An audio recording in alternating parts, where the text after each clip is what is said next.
Hello friends, હું છું Nitaben cooking ચેનલથી. મારી ચેનલમાં ફ્રેન્ડ્સ તમારું ખૂબ ખૂબ સ્વાગત છે.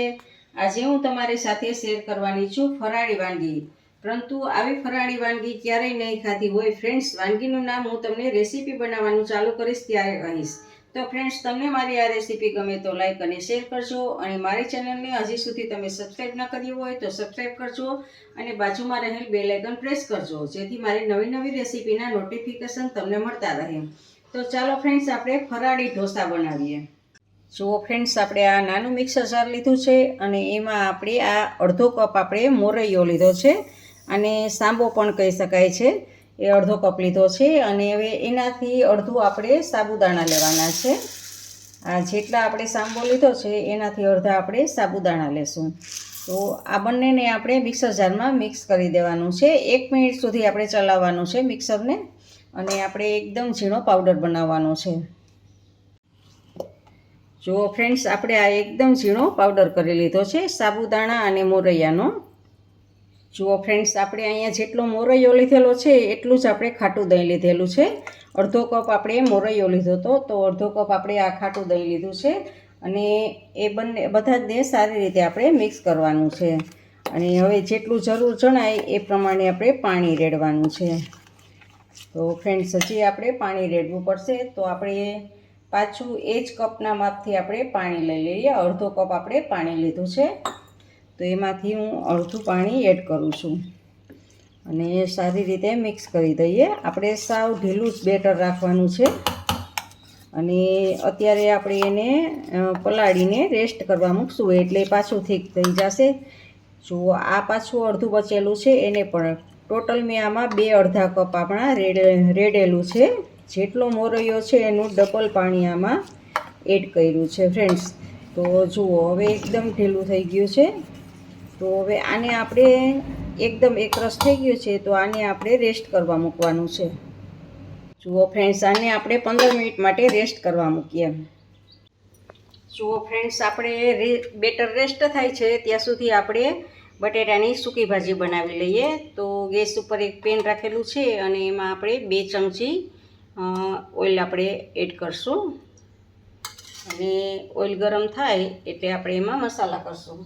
જુઓ ફ્રેન્ડ્સ, આપણું તેલ આવી ગયું છે, તો આપણે એમાં અડધી ટીસ્પૂન જેટલું આપણે જીરું એડ કરશું. અને જીરું તરતર થાય એટલે આપણે થોડીક ચપટીક એવી હિંગ એડ કરશું, અને 4-5 પાન આપણે મીઠા લીમડાના એડ કરશું. અને બધું તરતાય થાય એટલે 1 મરચું મેં ઝીણું કટ કરેલું છે, અને નાનો ટુકડો આદુનો છે, એ બંને આમાં મિક્સ કરી દેશું, અને આને હલાવી લેશું. જુઓ ફ્રેન્ડ્સ, આ બધું જ સતળાઈ ગયું છે, મરચાં અને આદુને. તો એમાં આપણે આ 2 મોટા બટેટા હતા એ બાફેલા છે, અને બાફીને છાલ ઉતારીને મેં કટ કરી લીધા છે. તો એ બટેટાને એમાં એડ કરશું, અને સારી રીતે હલાવી લેશું. જુઓ ફ્રેન્ડ્સ, સારી રીતે હલાવી લઈએ આપણે. એક વખત ઓઇલમાં બધે જ આપણે બટેટાને આમ હલાવી લેશું. અને હવે આપણે મસાલા કરશું. તો આપણે અડધી ટીસ્પૂન જેટલો હળદર પાવડર એડ કરશું. અને ફ્રેન્ડ્સ, તમે મીઠું ના ખાતા હો તો તમારે સિંધાલું મીઠું આવે છે એને તમારા ટેસ્ટ પ્રમાણે સિંધાલું પાવડર એડ કરવાનો છે. અને તીખાશ માટે આપણે મરચું લીધું છે, અને લાલ મરચું તમે ફરાળમાં નથી ખાતા, લાલ સૂકું મરચું, તો એના બદલે તમે લીલું મરચું એડ કર્યું છે, અને વધારામાં તમારે મરી પાવડર એડ કરવાનો છે. તો ફ્રેન્ડ્સ, આપણે હવે મરી પાવડર એડ કરશું. તો એ તમારા ટેસ્ટ પ્રમાણે તમે જેટલું મરચું લીધું હોય ને તીખાશ હોય એ પ્રમાણે તમારે મરી પાવડર એડ કરવાનો છે. અને પાછું ફ્રેન્ડ્સ આપણે આને ચલાવી લઈએ. જુઓ, આમાં આપણે મીઠાનો કે લાલ મરચાંનો, કારણ કે ફરાળી આઈટમ છે એટલે એ કાંઈ ઉપયોગ કરશું નહીં. અને હવે આને ખટાશને ગળાશ આપવા માટે આપણે લીંબુને ખાંડનો ઉપયોગ કરશું આમાં. તો ફ્રેન્ડ્સ, આપણે આ રેગ્યુલર ચમચીના માપથી 1 ચમચી આપણે ખાંડ એડ કરશું, અને અડધાથી ઓછું એટલું લીંબુ છે, લીંબુ આપણે આમાં એડ કરશું. એટલે ખટાશ ને ગળાશ બંને પણ ટેસ્ટ આવશે, જેથી કરીને આપણી સૂકી ભાજી ખૂબ જ સરસ ટેસ્ટમાં થશે. અને જો તમે ગરમ મસાલો એડ કરવો હોય તો ગરમ મસાલો પણ એડ કરી શકો છો. તો ફ્રેન્ડ્સ જુઓ, આ આપણે સૂકી ભાજી આપણી બનીને તૈયાર છે.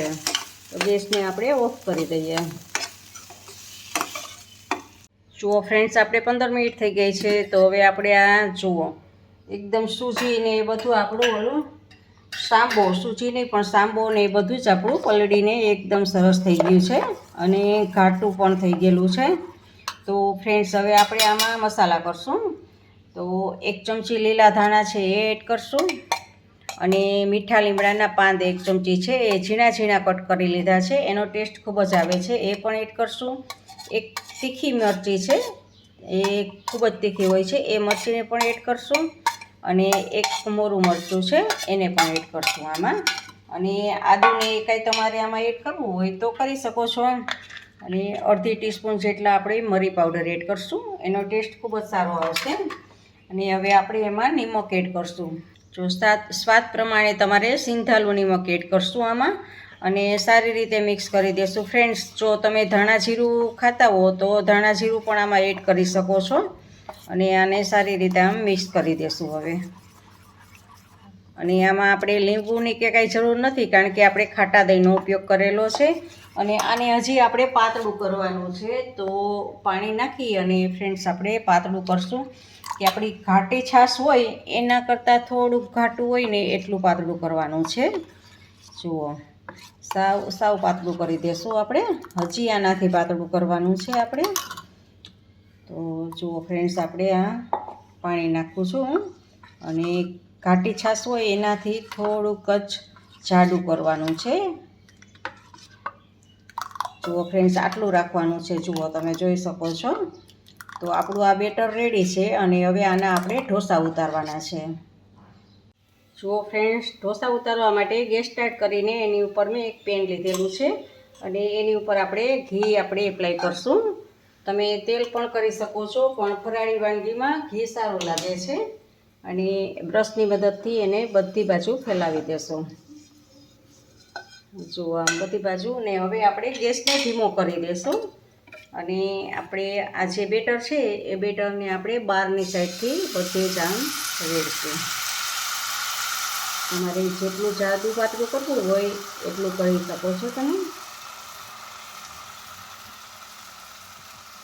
જુઓ ફ્રેન્ડ્સ, આવી રીતે આમ. અને હવે આપણે ઢાંકણ ઢાંકી અને 3 થી 4 મિનિટ માટે આને થવા દેશું. અને ગેસની ફ્લેમ આપણે મીડિયમ રાખી દઈશું. જુઓ ફ્રેન્ડ્સ, આપણે 2 મિનિટ થઈ ગઈ છે. તો હવે આપણે બધી બાજુ આપણે ઘી એડ કરવાનું છે. કિનારી ઉપર ઘી લગાવવાનું છે એટલે નીચે વહી જાય એ ઘી, તો ક્રિસ્પી બને. આને લીધે આપણે ઘી એડ કરશું એટલે ક્રિસ્પી બનશે. અને પાછું આપણે ઢાંકણ ઢાંકી દઈએ. જુઓ ફ્રેન્ડ્સ, હવે આપણે 4 મિનિટ જેવું થઈ ગયું છે. તો આપણે ચેક કરીએ હવે. તો બધી બાજુથી આમ ઉથલાવવાની આપણે કોશિશ કરીએ છીએ. જુઓ ફ્રેન્ડ્સ, ઉથલી જાય એમ જ છે. આપણે જોઈ લેવાનું, પણ હજી થોડુંક 1 મિનિટ માટે રાખવું જોશે. તો ફ્રેન્ડ્સ, આપણે રાખી દઈએ 1 મિનિટ.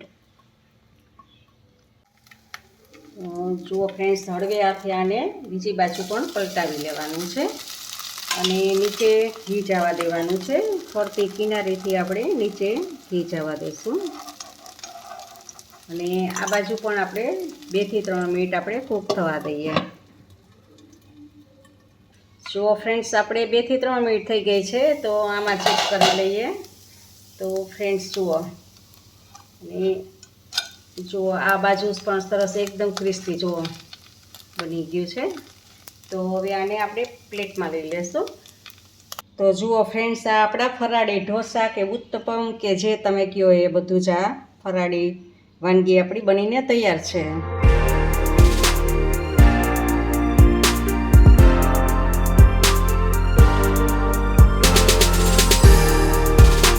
તમને મારી આ રેસીપી ગમે તો કમેન્ટ બોક્સમાં કમેન્ટ કરીને મને જરૂરથી જણાવજો.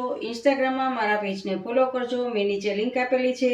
તમને આ રેસીપી ગમે તો લાઈક કરીને તમારા ફેમિલી મેમ્બર્સ અને ગ્રુપમાં શેર કરજો અને મારી ચેનલને સબસ્ક્રાઈબ કરવાનું ભૂલતા નહીં. આવજો, બાય. ફરી મળીએ નવી રેસીપી સાથે.